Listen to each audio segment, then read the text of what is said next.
June 20th, 2025, a tornado known as the Enderlin tornado was upgraded to an EF5 rating as of Monday. This is the first EF5 this decade, and in fact, the first EF5 in 12 years. Now you might be wondering, why in the Jesus Rotary Christ am I talking about the tornado for?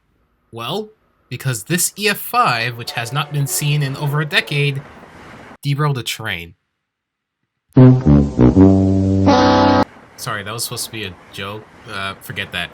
Anyways, you're probably looking at me like, okay, tornadoes derail trains all the time. And yeah, you'd be right, but let's just take a look at the photos of said incident. Seems pretty normal-ish. I mean, the entire train seems to be on the ground, some far away from the tracks.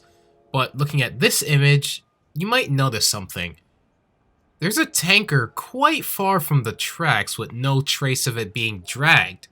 Well, because it wasn't dragged. It was tossed.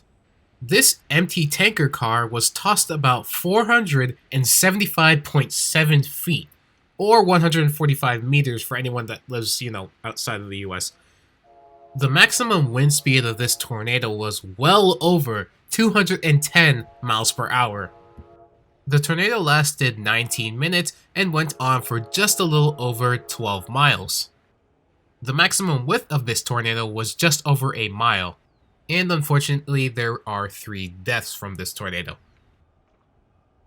But back to this image and the tanker car in particular, just seeing this image alone really highlights how strong this tornado was, because the rest of the train is still mainly close to itself, but that one tanker is all the way up there in the top left of this photo.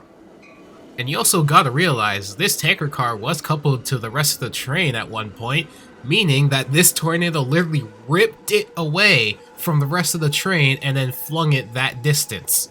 This really goes to show that even though trains win against most things, it will never win against Mother Nature. Anyways, to end this off, I'm really surprised that it was a recent tornado, as in a couple months ago, June 20th, so, that's insane. Anyways, that's pretty much all for me about this little situation here. I'm really surprised that a tanker car was flung that distance. But yeah, when it comes to tornadoes, they are not something you should be messing around with. Anyways, see ya.